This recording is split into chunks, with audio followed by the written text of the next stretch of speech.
عمران خان نے کہا ہے کہ انہیں لگتا ہے کہ اسٹیبلشمنٹ الیکشن کروا دے گی اپریل میں۔ ایسا انہیں کیوں لگتا ہے؟ اس سے پہلے بات کرتے ہیں کہ کل عمران خان صحافیوں سے بات کر رہے تھے اور جب اسٹیبلشمنٹ کے بارے میں ان سے پوچھا گیا تو انہوں نے کہا کہ وہ اسٹیبلشمنٹ کو موقع دے رہے ہیں۔ حالانکہ جو یہ واقعات ہیں عاصم سواتی والا، یہ کافی دکھ دینے والا ہے، لیکن اس کے باوجود عمران خان جو ہیں وہ نئی اسٹیبلشمنٹ کو بھی موقع دینا چاہتے ہیں اور انہوں نے اپنی ٹیم سے بھی کہہ رکھا ہے کہ آپ نئی اسٹیبلشمنٹ کے بارے میں کوئی بات۔ کل انہوں نے یہ بھی کہا کہ اگر اسمبلیاں جو ہیں تحلیل کرنے کے بعد بھی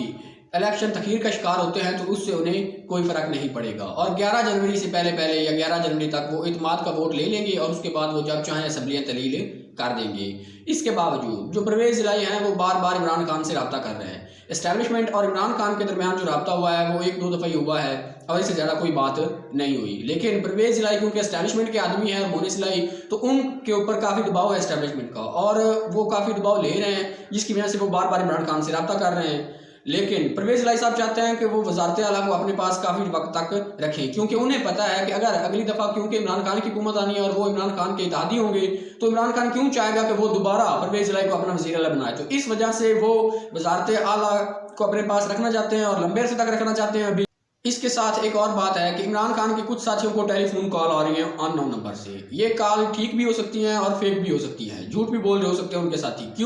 کیونکہ یہ دور ایسا چل رہا ہے کہ جس میں عمران خان بہت مقبول ہے اور ان کے کچھ ساتھی اپنی ٹکٹ کو کنفرم کرنے کے لیے اس طرح کا جھوٹ بھی بول سکتے ہیں۔ لیکن پی ٹی آئی کے چند رہنماؤں کے مطابق ان کا کہنا ہے کہ یہ جو کالز کچھ لوگوں کو آ رہی ہیں ان نون نمبر سے، یہ کال اس طرح کی نہیں ہے جس طرح کی پہلے آتی تھی، یہ زیادہ دھمکی والی کالز نہیں ہیں، اس طرح سے لوگوں کو دھمکایا نہیں جا رہا جس طرح پہلے دھمکایا اور ڈرایا جاتا تھا۔ تو ہو سکتا ہے کچھ لوگ جو باجوہ واقعات ہیں وہ اس میں حصہ لے رہی ہوں، لیکن صابر شاکر کی خبر کے مطابق کہ جو کمپنی کی پالیسی ہے اور ادارے کی پالیسی وہ اس طرح کی نہیں ہے جس طرح کا یہ لوگ کام کر رہے ہیں۔ ایک واقعہ ہوا تھا چیف سیکرٹری کو جو دھمکایا گیا تھا کہ آپ ڈی نوٹیفائی کریں وزیر اعلیٰ پنجاب کو، یہ بھی وہ باجوہ واقعات کی وجہ سے ہوا ہے صابر شاکر کی خبر کے مطابق، ادروائز جو ادارہ ہے وہ بالکل نیوٹرل رہ رہا ہے۔ نیوٹرلٹی کی وجہ سے عمران خان کو لگتا ہے کہ وہ اسمبلیاں توڑ دیں گے اور یہ ایک مجبوری بن جائے گی الیکشن کمیشن کی اور باقی ساری اسٹیبلشمنٹ کی کہ وہ الیکشن کروا دے، اس وجہ سے وہ اسمبلیاں تحلیل۔ اور عمران خان کے پاس 186 نمبر پورے ہیں، جب چاہے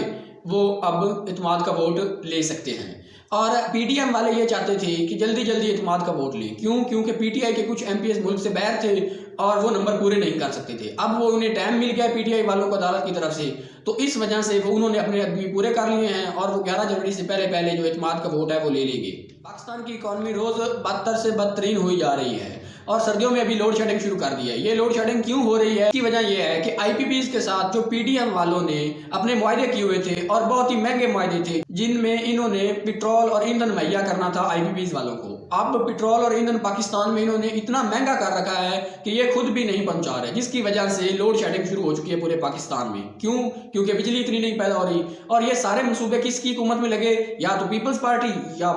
پی ایم ایل این، اور ان دونوں نے ان منصوبوں میں اتنی کرپشن کی جس کی وجہ سے یہ اتنے زیادہ مہنگے ہو گئے۔ فیکٹس اینڈ فگر ہیں پچھلے سال کی سمائی اور اس سال کی سمائی کے درمیان خرچے کے۔ جب عمران خان کی حکومت تھی تو کافی منصوبے بھی لگ رہے تھے اور پچھلی سمائی میں جو خرچہ ہوا تھا وہ ہوا تھا 2250 ارب اور کافی منصوبے بھی لگ رہے تھے۔ اب اس سمائی جب شہباز شریف کی حکومت ہے تو خرچہ ہوا ہے 2830 ارب روپے اور کوئی منصوبہ بھی نہیں، 580 ارب روپے کا اضافہ بھی ہے اور کچھ منصوبہ بھی شہباز شریف نے نہیں۔ اور عمران خان کے دور میں جو ٹوٹل بجٹ خسارہ تھا وہ 438 ارب روپے تھے، کے دور میں یہ جو بجٹ خسارہ ہے یہ ہو چکا ہے 809 ارب روپے، اس میں تقریباً 43% اضافہ ہوا ہے اور پاکستان کی معیشت پر بھی کوئی فرق نہیں پڑا اور انہوں نے ملک کو اتنا لوٹ بھی لیا ہے۔